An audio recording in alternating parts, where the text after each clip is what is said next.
साथियों, देश की जनता इस वक्त चाहती है कि दिल्ली के तख्त पर बीजेपी जैसी नाकारा और तानाशाह पार्टी कायम न रहे और उसको हटाया जाए, और अगर उसको सामने में रखकर कोई लार्जर अलायंस बने तो बनना चाहिए और ज़रूर बनना चाहिए। कल बिहार ने मेज़बानी की है विपक्षी दलों को एकजुट करने की, और एक अच्छा काम है, लेकिन मैं समझता हूँ ये आधा अधूरा अमल है। इसमें कई लोगों को नज़रअंदाज किया गया है। इसमें बेशतर वो लोग थे जो लोग कहीं ना कहीं से बीजेपी से उनका रिश्ता रहा है। लेकिन सबसे बड़ा सवाल ये है कि 140 करोड़ के इस देश में, जहाँ तकरीबन 35 करोड़ की अक़लियत की आबादी रहती हो, जहाँ मुस्लिम अक़लियत एक बड़ी आबादी है, सिखों की आबादी है, ईसाइयों की आबादी है, इन तमाम तर अक़लियत के लोगों को नज़रअंदाज किया गया है।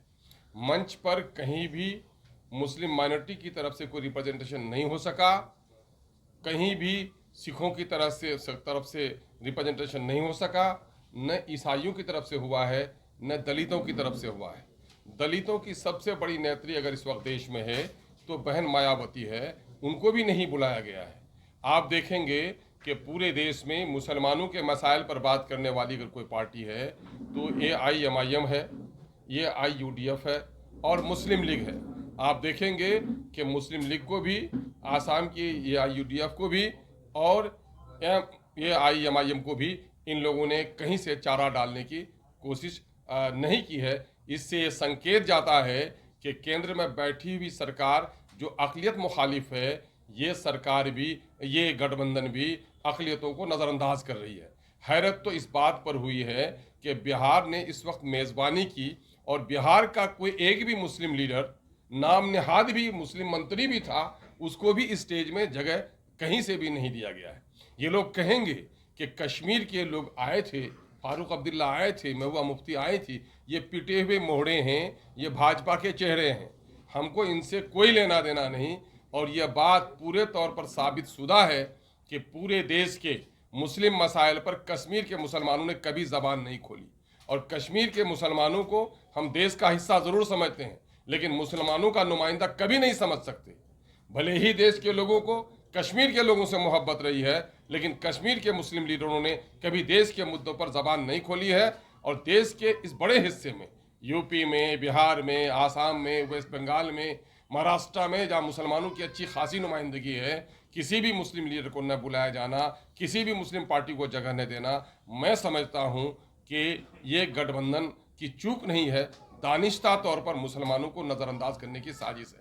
मुझे तो हैरत तब होती कि सिर्फ नीतीश कुमार ही इसमें अगुवाई करते तो कोई बात नहीं थी। नीतीश जी का रिश्ता बीजेपी से मधुर रहा है, उनका रिश्ता बीजेपी से आज भी है, मोदी से उनको बैर है। लेकिन लालू जी थे, लालू जी ने तो हमेशा माई की सियासत की। लालू जी के रहते हुए माइनॉरिटी के लोगों को इस तरह नज़रअंदाज किया गया, ये भी हमारे लिए हैरत की बात थी। हम चाहते हैं कि बीजेपी को हटाने के लिए एक लार्जर अलायंस बने, लेकिन एक ऐसा अलायंस जिसमें माइनॉरिटीज़ को, दलितों को नज़रअंदाज कर दिया जाए, मैं समझता हूं कि देश की जनता को स्वीकार नहीं होगा। फिर इससे तो यही जाहिर होता है कि स्वार्थियों की एक जमात हो सकती है, देश के आम जनों के हित में लड़ने वाला कोई समूह नहीं हो सकता है। इस बात पर मुझे हैरत भी है, ताज्जुब भी है, और MIM इजहार अफसोस भी करता है।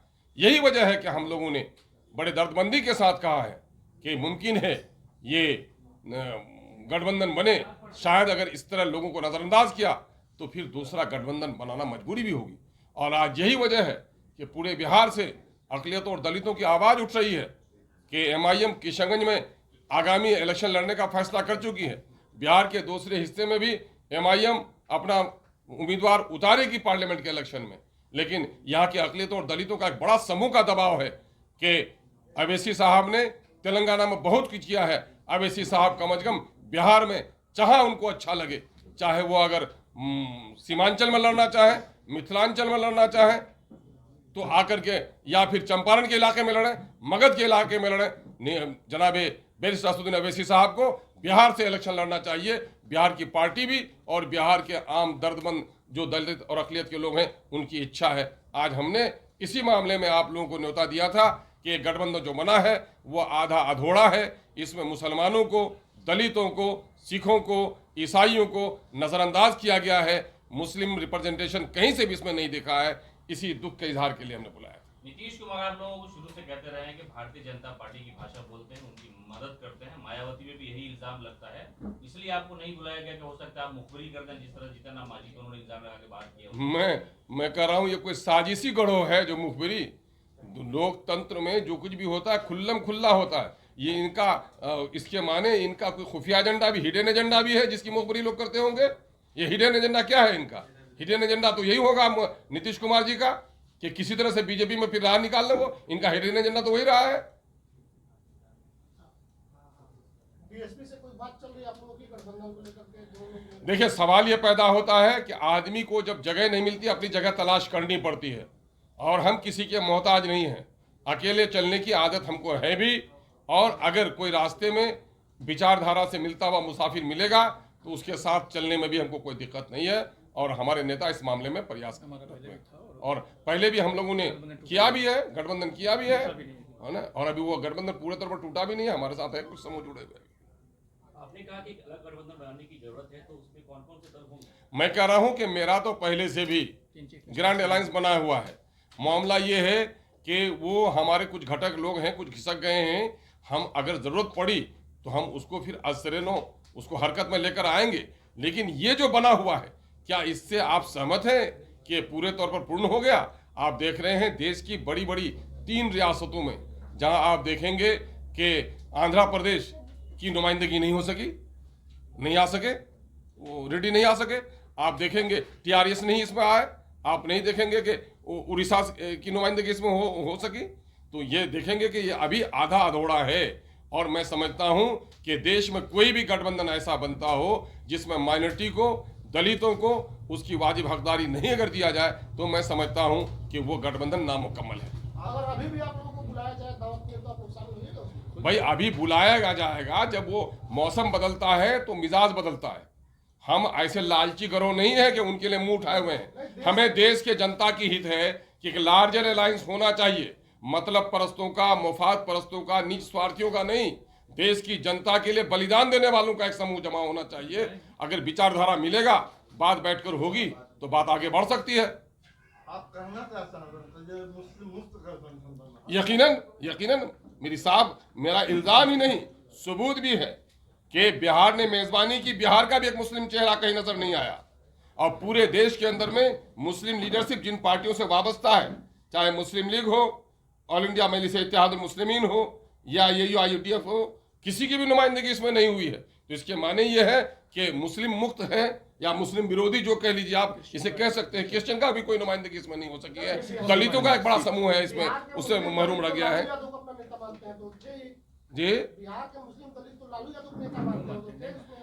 कि कब ये सर्टिफिकेट किसी ने दिया? किसने सर्टिफिकेट दे दिया? आपके कहने से ये सर्टिफिकेट मिल जाएगा उनको हर एक। इसके माने ये है कि 75 सालों के दरमियान में भी दलितों के दरमियान में अपनी लीडरशिप और अपने मुद्दों पर बात करने की सलाहियत पैदा नहीं हुई। ये तो हैरत की बात है। क्या दलित समाज आज भी इतना दबा हुआ है कि उसके दर्द की आवाज भी दूसरा बयान करेगा? आपने ही अभी कहा कि लालू यादव राजनीति कर रहे हैं। नहीं करते रहे हैं, वो करते रहे हैं। और उसने अपने कार्यकाल में जब EMI की वकालत करते रहे थे तो मुस्लिम चेहरों को भी सामने उसने रखा। लेकिन न जाने आज लालू जी पर कहीं तेजस्वी जी का जो मिजाज है वो कहीं हावी हो गया हो। ये आश्चर्य की बात है। मैंने तो अपने सियासी गुरु के बारे में कहा, यह आश्चर्य की बात, ये पहला मौका है कि लालू जी की उपस्थिति में माइनॉरिटी को इस तरह नजरअंदाज कर दिया गया। ये खेदजनक है। क्या अगला जो आप लोग विपक्षी एकता की जो रूपरेखा बना रहे हैं वो धर्म के आधार पर बनाना चाहते हैं? नहीं, बिल्कुल नहीं। धर्म के आधार पर नहीं, धर्म के आधार पर नहीं। मैं कह रहा हूं माइनॉरिटी को एक मौका दिया गया है देश के अंदर में। कमजोर तबके की नुमाइंदगी हो, इनके लिए रिजर्वेशन लाया गया है। SC ST के रिजर्वेशन लाया गया है। चूंकि जो समूह कमजोर है उसके लिए रिजर्वेशन का मौका है संविधान में, और उनको नजरअंदाज कर दिया गया है। और सारे आंकड़े बता रहे हैं कि जिसकी लीडरशिप सामने में नहीं आई है, जिन लोगों की सत्ते में साझेदारी नहीं रही है, वो समूह कमजोर हुआ है। इसलिए ऐसे समूह की नुमाइंदगी होना जरूरी है। मैं इस अंदाज से बात कर रहा हूं। ये देश बनेगा तो सबके विकास से देश का विकास होगा। खास वर्गों को अगर आप छोड़ देंगे, अगर दुल्हन बहुत ही खूबसूरत हो, टांग उसकी टूटी हुई हो, तो दुल्हन खूबसूरत नहीं कहलाएगी। प्रधानमंत्री नरेंद्र मोदी ने न्यूयॉर्क में एक मीडिया कर्मी के द्वारा पूछे गए सवाल के जवाब में कहा कि भारत में जाति और धर्म के नाम पर भेदभाव नहीं होता। ये तो झूठ का पुलिंदा है। उनकी पार्टी इस पर फख्र करती है, बल्कि यही उनका मूल मंत्र भी है कि तोड़ो और राज करो, धार्मिक उन्माद फैलाओ। और ये है बाहर में जाने के लिए जो अंतर्राष्ट्रीय पैमाना है उसमें अपनी झीप मिटाने के लिए उसने गलत बयानी का सहारा लिया है। वरना सच्चाई ये है कि भारतीय जनता पार्टी ने जब से जन्म लिया है धार्मिक उन्माद और जाति उन्माद ही उनका सेवा रहा है।